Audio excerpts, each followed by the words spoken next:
Thanks for tuning in. As I mentioned to some of you before, I've signed up to Clubhouse.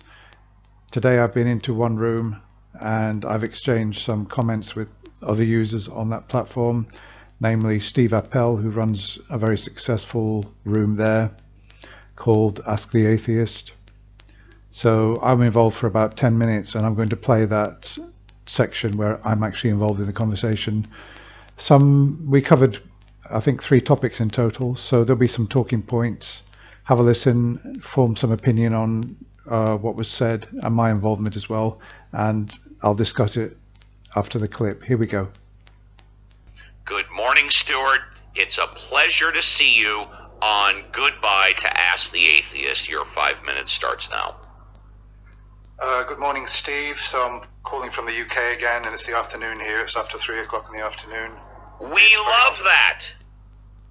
Yeah, it's very hot outside, so I've decided to stay in. And I've really come to say, obviously, goodbye and look forward to seeing you in the new venue. You are very kind. I've got a couple of other things to say. First of all, that amazing compilation that you played, obviously I recognized many of those. I did expect the quote from the Holy Grail to be there, the Frenchman quote. I recognized Joe Pesci. I think that was probably my favorite of the whole lot. But with The Exorcist, did you hear The Exorcist? Yes, there was one quote from The Exorcist, yes. Yeah. I expected something to be from The Exorcist. The one that I remember from one of the closing scenes is that the devil, which is obviously taken over this girl's persona, says to the young priest, "Your mother sucks cocks in hell." Yes. And I thought to myself, I've since thought to myself, actually, compared with burning in hell, that's not such a bad... I like that. Yeah, it's not such a bad way to end up, I suppose. Not a bad way to go into hell, right? I mean, it's supposed to be an insult, but I suppose one could think of worse things. So yeah, a couple of things just on religion, just briefly, then I'll let other people come in, because obviously the room is filling up. Last week when I spoke to you, we had a bit of a disagreement over defining evidence. So I gave my definition. Yes. And then you said what your definition was in accordance with a court of criminal law, right? A court of any law, please continue, Okay. Yes. Well, I think having rethought about things, I think that my definition was a bit too narrow, and I kind of... My definition would now be anything which is presented in support of a claim or a case. So you could put forward anything to support your claim, and that would be considered evidence. Whether it's evidence which proves the claim is then obviously another matter entirely. Right, or whether it's believable or substantial, but I agree with that. Anything you put forward that supports the proof, supports your claim is evidence, and then it's up to us to decide whether or not it's believable or substantial. And by the way, you get a standing ovation for agreeing with your Uncle Steve. Please continue. Well, it's one of those things where, off the cuff, if you ask for a definition off the cuff, you won't always get it right the first time. And I needed a bit of time to think after the show, and I realized I was wrong. And I do agree with you absolutely. So yeah, the other thing is that on YouTube I was watching, I can't remember what it was, but there was a theist who was making claims about the laws of thermodynamics and how that proves that there's a God, etc. And I said, well, the laws of thermodynamics apply to a closed system, and we don't know what the circumstances were which gave rise to the Big Bang. And he kind of retreated. And then he said, well, as an atheist, how would you expect evidence to look like for a God? And my reply to that, well, actually, what would your reply be before I tell you what mine is? Well, to follow our discussion on evidence, the laws of thermodynamics are the laws of thermodynamics. And then I would argue that for anybody that is using the laws of thermodynamics to prove or disprove God, whatever laws that they cite are evidence. And then it's up to you to decide whether or not that evidence is substantial or believable to prove that God exists. Clearly, the laws of thermodynamics regarding thermodynamics are substantial, they're believable, they're performed by experts. I have to presume that those laws are factually correct. But then when we take those laws out of the field of thermodynamics and say that because this experiment is verified and repeatable regarding thermodynamics, now we're going to make the jump to this prove God exists. So let me take a stab at it too. Yeah, John, go ahead, please. Yeah, no, it's a good question. I've thought about it a lot because, of course, as an atheist, you get asked that question a lot. And I've kind of decided. I mean, the fundamental answer is there's probably nothing that could convince me, even though I remain agnostic on whether or not there is a God. I think of that. What kind of evidence would be strong? Well, here's what I come up with. God presents himself to me, says, I am God. That means, of course, I can do anything I want. I can violate the laws of physics. So I test him. I say, okay, lift that boulder over there 10 feet off the ground for a minute. Okay, he does that, and a few others. So I ask him to do a few other things like that, and he does it. And I say, wow, okay, those are all violations of the laws of physics as we know them. But, of course, the laws of physics are always tentative. And I would come to the conclusion that whatever it is this being did definitely violated the laws of physics, and yet that thing is standing there in front of me doing it, and therefore is not supernatural. And I think really that's the thing about God, is that if God stops being supernatural, then it's not God.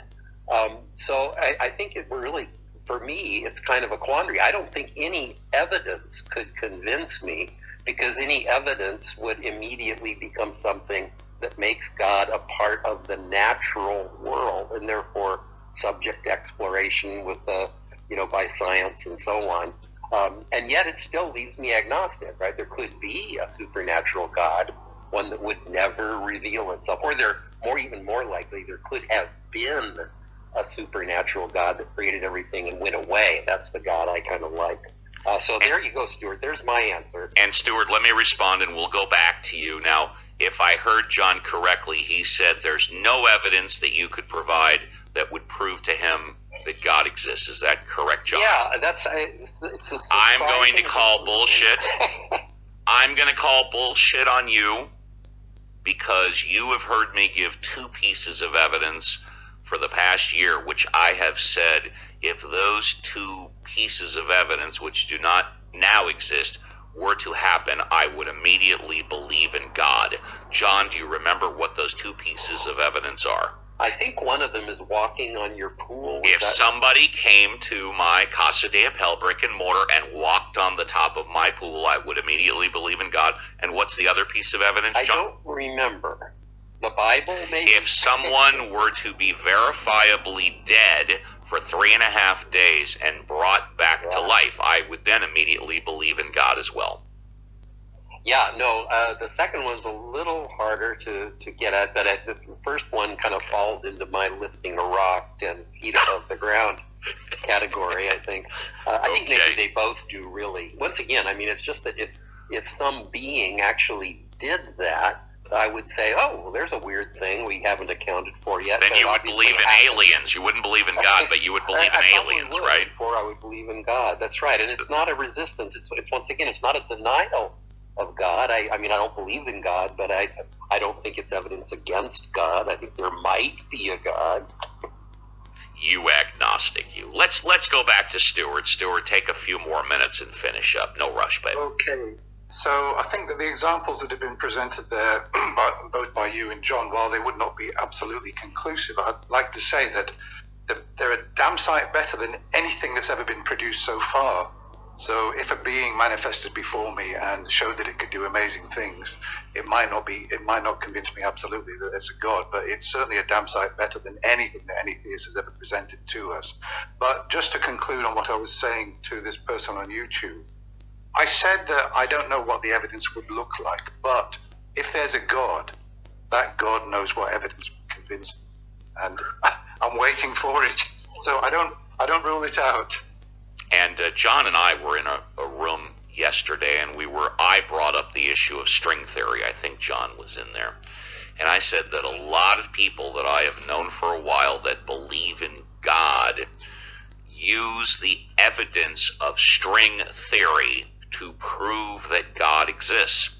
Now, the evidence of string theory is clearly evidence, and based on string theory, it's clearly credible, although some people, I only have a modicum of information on it. But a lot of people that know string theory say this proves to them that God exists. And I think this is a classic example of what we're talking about, in that string theory is clearly evidence, and then the leap is made. Les, I'm going to put you on mute really quickly, and we'll be coming back to you, I promise. And then based on the evidence of string theory in physics, they use that as evidence to prove that God exists. And then me, you, John, anybody else have to determine the credibility, the reliability, the believability in that the actual evidence of string theory proves that God exists. And Stuart, we'll give you 1 minute and then we'll move on, if you want it, sir. I'm not really too familiar with string theory. Neither am I. As far as I understand, though, it's like a sort of unconfirmed thing. It's not something. It's a theory which has not been confirmed. And I'd like to say that if somebody had confirmed the existence of God via string theory, I would think they would be up for a Nobel Prize.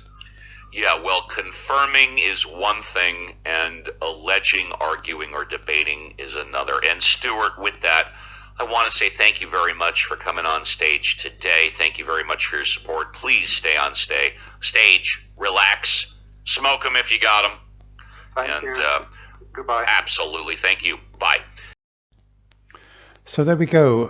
Quite a new experience for me, because obviously on a YouTube channel, when you're doing a commentary on a video, you get a couple of chances to watch it, you can analyze, and then you can obviously be quite complete in terms of the commentary that you want to make. But when there's a live conversation going on, it's possible for you after the conversation to think, oh, why didn't I say this? Why didn't I say that? And I think probably the biggest regret that I have about this particular conversation is that when John was talking about he doesn't think there's any kind of evidence that could be presented to him that would convince him that God exists because God is supernatural.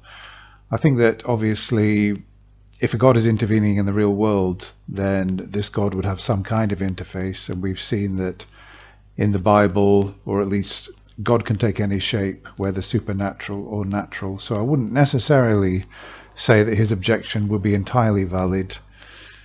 And of course he said that nevertheless, if a being appeared and it could, I don't know, he said violate the laws of physics, and he gave an example which was not violating the laws of physics. I know very strong men who can lift large rocks. That's not violating the laws of physics. I suppose what would be violating the laws of physics is if he pointed his finger at a huge boulder and made it lift in the air. Yeah, but so I regret that I didn't point out his examples were not actually violating the laws of physics. Steve cited two examples where he would actually believe in a God if either of these two happened. One is that if somebody came to his house and walked on water, walked on his swimming pool, and that would be evidence for him for the existence of God. It wouldn't be for me. And obviously I did say that I ruled out all that evidence. I said, well, it might be impressive and everything, and it's better than anything we've got. It's better than anything that's ever been presented, but still it would not be proof of God. For me, it wouldn't be proof of God.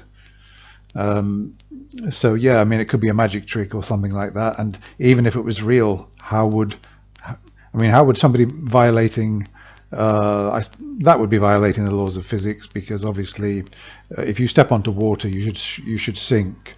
But how as such would that prove the existence of God? It might be something else, some other sort of magical I don't know, entity or something, phenomena that is causing that to happen. And the other one he mentioned, which of course was a bit more impressive, and he's sort of referring to the resurrection, that if somebody died for 3.5 days definitively and it could be proved that they were dead and then they came back to life, that would, for him, be enough evidence to point to a God. It would be very impressive, but I go back to what I said in the call, that for me it would not be conclusive. It would not be conclusive enough to say that there is a God. So, but I'm disappointed that I didn't point out that what John said was his examples that he gave were not violating the laws of physics, because he gave this example that God could lift an incredibly large boulder. I mean, he didn't say the boulder would be made to lift up in the air. He actually said God would lift it, which is not violating the laws of physics. So I'm a bit disappointed with myself that I didn't point that out. But, well, I suppose it's just a quibble. And then on string theory, unfortunately, I did not really know. I think Steve gave too much credit to string theory. Unfortunately, I don't really know much about string theory. I understand that it's not like a sort of reality in the same way that Newton's theory of gravity is fairly well confirmed. String theory is something which is still, I don't know, like at the sort of hypothetical stage, or like parallel universes that it hasn't, you know, they're just really theoretical, and there's no sort of reality to string theory as such. But there are theists who will point to string theory and somehow leap to the existence of a God. Obviously, I go back to what I said in the call, that if such a thing had happened, if there were scientists, and there don't seem to be string theory experts who are becoming theists because of it, and I would expect somebody to win the Nobel Prize if anything like that had been demonstrated. So, and then there's just the thing that we had about evidence, because I'd previously said that evidence was something, was a fact or information or something material presented in support of a case which reached a certain standard evidentially, was strong enough to confirm a claim. So I qualified it like that, and Steve said, no, it's anything that's well, he went to the legal system and said it's anything that's presented in support of a case. And I suppose that if you take that broad definition, yeah, I mean, I'm prepared to accept that evidence is anything that's which is presented in support of a case, and then then it has to be analyzed to see whether it really does support the case. So it's like a two-stage process. Let me know what you think. You know, it's a new thing for me to be actually debating with people live, because YouTube is like a one-way thing. And I was going to run my own room. Quite frankly, I haven't got the stamina to go for 1 or 2 hours like Steve does. He's an amazing host. He keeps going. He never runs out of things to say. I don't think I could do it. So I'm just going to go into rooms now and again when I find them interesting and chime in and make some comments. I've been into some other rooms and they've been an absolute cacophonia. You know, they've been an absolute noise. And I do appreciate how good a host Steve is. He really is very good, because some of the other hosts on Clubhouse are absolutely abysmal. You can't get a word in. They just stick to 2 or 3 speakers all the time. They're all talking over each other. It's really awful. So that's about it, really. Let me know what you think. What did you think of the recording? Do you want me to do some more? Did you find them interesting? I enjoyed doing it, and you know, I think it's good. I think it's good for me not only to sit here and comment on videos after the fact, but also to engage in these live discussions. It sort of helps me, I suppose, to be a better YouTuber and present interesting material to you guys. Okay, that's all. Thanks for now. Be back again soon. Bye for now.